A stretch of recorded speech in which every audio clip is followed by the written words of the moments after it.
talk about something I was just watching YouTube on, and a lot of you are in the same age group as we are. And it's just this new, renewed thing about generations. What have you been up to? I've been riding on a daydream. I don't know, I guess it was I don't think it was a millennial. It might have been. And they said something about, who let Gen X off the hook. and the funny part is we know that everything that's being said about Gen X by Gen Xers, most of the people are not like, oh no, I didn't do that. That's not the way it was with us. I mean, my parents just let us go. I mean, we got up in the morning and they basically kicked us out of the house and go play. We don't want you underfoot. That's just the way we were brought up. I remember doing some crazy dangerous stuff whenever I was a kid, and my parents never knew about it. I mean, I don't know how many times I jumped off the roof of my house. I remember jumping off the roof of my house when we lived at a house that we had moved away from when I was in second grade, and I know I jumped off that house twice. So it's just one of those things,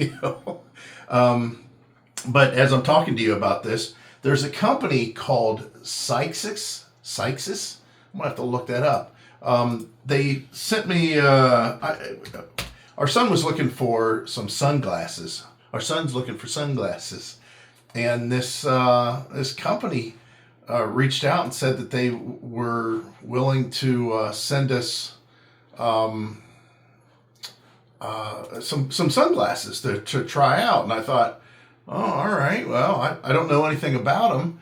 And I looked them up a little bit, and I have to say that look pretty okay. The thing is with the sunglasses deal, I don't know how many times, go into a swap meet, and there's always that one vendor that's set up with lots and lots of glasses. And the funny thing is I've almost always have bought my glasses from that type of vendor. They're all laid out in front of me. I can try them on and see what they're like. And I always seem to find a pair that I really like. Now, I don't wear my contacts near as much as I used to, but I thought that I would go through this. So going back to, my eyes are itchy today. Going back through what I was saying about the Gen X thing, I recall clearly one time, we had BB gun wars when we got older. I mean, we had BB guns. And that was just about the time that whole one pump BB gun thing, you know what I'm saying? That the one that just is kind of a spring deal that you just one cock it and fire it. Those were everywhere. Everybody had those. But right about that time, air rifles and, BB guns that you could pump up multiple times started getting popular. So we had to make rules about that. Still, I remember a kid that I'd gone to school with.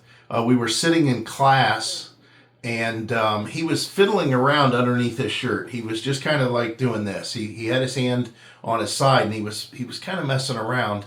And he turned around, and where he got shot by a BB,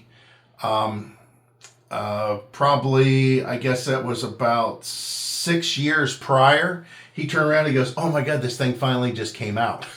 BB had been in his skin, kind of in this side all that time. It just worked out in the middle of our English literature class. I thought that was hilarious. But yeah, TPing, going egging. That stuff I guess still happens. M80s, true M80s. Man, you remember those? Gen X, we just did stuff. And the thing is, we all became self-sufficient. And that really comes into play whenever we, when we have to deal with things in life. And I know a lot of these other kids that are younger than us never got that opportunity. They just didn't. Now, I'm talking basically, I guess technically, Gen Xers are from 1965, I think it is. maybe 1964, definitely 1965, until 1980. Anybody born in that range. But there's, you know how it is. If you're real close to that and one side or the other, you kind of, you determine who you kind of fit in with more than anybody else when you're like on the cusp. So yeah, people that are, 59 years old, maybe even 60 years old, potentially they could be considered Gen Xers. And then of course 1980. So it's kind of interesting that those things are still being discussed on some level. And we really do just kind of do our own thing and get it done. I went to the barber shop the other day, and they were talking all things politics. And of course they were, they were a little bit older, the guys that were in there. And it's a traditional barbershop. People just come in and sit down and talk for the day, read the paper, whatever, watch the news on the TV. And they've got some, opinions. They've got opinions about things. And I think that I kind of surprised them whenever I gave them my Gen X view. And I said, the thing is all these discussions that you're talking about and all these problems that you're talking about, I don't think necessarily you don't realize how much time that you waste worrying and discussing it, how much time, energy, and effort, and arguing it. Your life is almost consumed by it to the point where your attitude and your mood has changed based on that, which is really sad. I mean, if you just had a different outlook about the whole thing, just quit bombarding yourself with the negative stuff and just get along with your life. Only worry about the stuff that is definitely directing, and affecting your life, directly. And, even then you should be able to do something about it. I mean, do you think, honestly, I didn't want to sit at a desk, all my life and make millions of dollars as a CEO? I could have, but I didn't choose that. And I've had businesses that, started failing and flailing, and I didn't change anything. I didn't really do anything different. Just, what was going on around me changed. Well, I can't. I can only control what I can control. And you just make changes. So I told him, I said, I'm going to give you a perfect example. And there was a group of like 4 guys in there, including the barber. And I said, you see, we only have one doorway to go in and out of this place. What if whenever I left here, I said, what if I put a trash can in the way of the doorway? I'm sure most people would just shrug it off and like, I don't know why you did that. And they would either scoot it off to the side where it belongs, or they just walk around it and continue on their day thinking, well, they put it there for a reason, not sure why, but I'm just going to go around.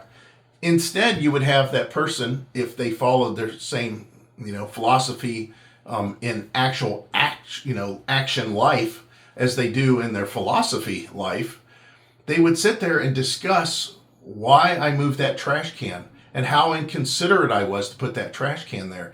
And why would anybody put a trash can in a doorway? And how in the world that doorway is being blocked by that trash can, and how it looks, and and just all the negative effects of the trash can. Maybe take a picture of it, post it online and say, look at this trash can that's just in the doorway. When all you have to do is just for yourself, if you've got a busy day and you want to just walk around it and go on to what you're doing. Who cares how it got there, why it got there, and who cares all the meaning of the trash can being in the doorway? Stuff like that happens all the time. Stuff happens to where you're, got obstacles put in front of you. Just go around the obstacle and continue on. Now, if the same obstacle keeps on coming up over and over and over again, then you're going to have to make some sort of modification to make sure that you don't have that obstacle any longer. But it's just funny. I think that it's a Gen X attitude. We just got it done. I mean, you just get it done. You could sit and discuss it, and don't get me wrong, we complain about it. This is crap. I can't believe this is going on. But for the most part, we just get along with it, with the day. Just make things happen. That's kind of the whole attitude behind Gen X. And I don't think any of these other generations necessarily understand that. I think they find it odd. They think that everything should be up for discussion. And when it comes right down to it, you're not going to necessarily get us to talk about it too much unless you really step on a nerve for some reason, somehow insult us personally about the whole thing, because we just don't care. And the reason we don't care is because it doesn't really matter. When it comes right down to it, it don't matter. So I thought I would chime in on that. I'm going to go ahead and get back to the sunglasses here. Cyxus. It's Cyxus. Cyxus? That's hard to say. Polarized aviator sunglasses. Oh, great, they're aviators. We'll get out all our jokes here. Aviator sunglasses. Polarized aviator sunglasses. Okay, so there's 4 different sets here, and they're all aviators. This should be interesting. And this one says polarized aviator. So they come in a little case. All of them seem to be coming in the same type of a case or close to this. They come in a bag. There's a card in here. There's actually an app. Oh, wait a minute. Yeah, they got an app. They're polarized, so they say, see the colorful view with the polarized sunglasses. All right, let's get ooh, these are gold. Oh, you know what? I get flashbacks on this. You know what this gives me flashbacks on? What's that guy's name? Buford T. Justice. That's an attention getter.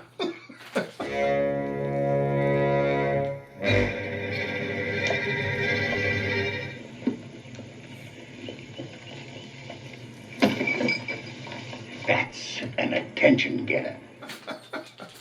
I love that movie. Yeah, these are kind of cool. Oh, where's that card? Let's see what that looks like. Oh, yeah. Well, there's something going on there. Oh, wow. Okay. Yeah, it changes the color of the thing. I don't think that you know what? Let me see if I can show you that on camera. So here's the packaging. You see what that looks like. And then see if I put the lens on here, it changes for you. Yeah, see the lines?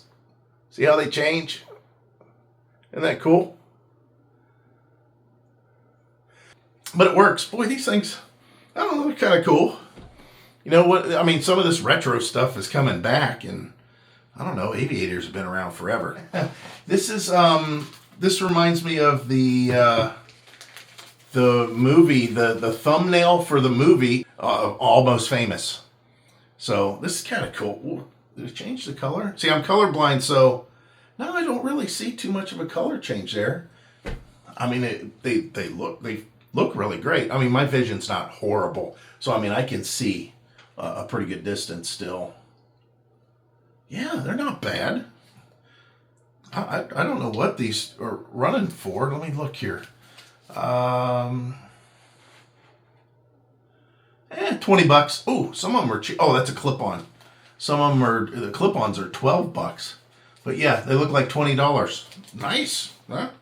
That's about what I pay for my sunglasses. I've never done any of that crazy stuff that, back in the day. You guys know. Remember the whole Oakleys and Foster Grants and Ray-Bans and the kind of money those things were garnishing? I don't think so. Okay, the answer there. He says his dog doesn't bite. Shanice. What is, I don't know, he got teeth, don't he? Yeah. This one says matte black frame, black lens. And again, says aviator. I like that they protect the earpieces with their own little protection there. Oh, these are a little bit more CIA looking, aren't they? They look kind of like a government thing. Yeah, they're kind of a little on the CIA side. I could see where having these just laying around would be kind of nice. So finally, the last one, it's in a big case. I'm not sure why. But let's go ahead and take a peek here. Oh, and then inside the big case is the triangle case that we saw earlier. It says not just eyewear. If you got a pair and I had a pair, would that be called we wear? Reminds me of the joke. What do you call a 4-door Yugo? We go. Oh, I hated when the Yugos went away. You had so many great jokes on that vehicle. Yeah, these are all right. They all fit about the same. These look a little bit bigger to me, but mirrored and kind of a shiny thing. Yeah, these are kind of different. Yeah, we'll have to keep hold of these. So size 6, not just eyewear. So what was the other joke on the Yugo? Why did they put a rear defroster on the Yugo? So it keeps your hands warm when you're pushing it. I knew a lady that had that, one of those cars, and she loved it. She was a freak about it. She said she actually had 2 of them. I only seen the one, and the one was pretty rough. That whole Gen X thing. Like I said, we as Gen Xers, I mean, we did that crazy stuff. I mean, it's funny because now I pay attention to the whole BPA free and all that other stuff. But when I drank out of those garden hoses, I mean, it just reeked of the plastic. And I was born and raised in Florida, so those hoses sat out in the sun. And I'm sure they leached whatever they had in them out. I mean, those hoses would be, over 100 degrees, just laying in the sun. So, you start running water through it and you had to wait forever for it to be cool. And there's something too. The water that I was allowed to play in and drink from was the well water. So it was, it wasn't softened. It was sulfur. It tasted, a lot of sulfur in it. That's just what you did. I also remember one time my sister, who's 2 years younger than me, I was probably maybe 6, so she was 4. On the street, they had been doing construction on our street. Well, they didn't necessarily put a cone up or anything. I mean, that's just not what they did back then. And there was a hole that was dug, and I don't know how deep it was, but it had something to do with the water. It's like 2 manhole lids size, and it was a circle. That my sister got close to the edge, and the asphalt crumbled, and she slipped in. And we were all, how kids are. Something is bad going on, but a lot of us just stare. You're not in the normal frame of mind of helping somebody in need at that age. And I just remember my sister. One of the things in Florida is all the schools and everything. There's swimming classes everywhere. They want everybody to know how to swim because of all the swimming pools, all the lakes, and of course the ocean. So when you're a kid, that was a thing back then. So everybody needed to know how to swim. Again, something that I'm sure they don't do now like they used to, or maybe they do. I don't know. But so I just kind of watched her, and at some point I seen her, her face, she had some fear in it. And my sister, at that time, she was pretty stout, for her age. When she was little. So I kind of got her close to the edge, made sure she climbed out. We didn't go home and even tell our mom or anything. We didn't think about it. I think she might have said I fell in the hole and I got wet. That's why, her clothes were wet. But yeah, and we had a big ditch at the end of our street. And again, this is Florida. And this is like a lot of undeveloped part of Florida. And just to give you an idea, this ditch was the drainage for these homes, and the ditch went all the way to the beach in a roundabout way, but it ended up down to actually Indian River.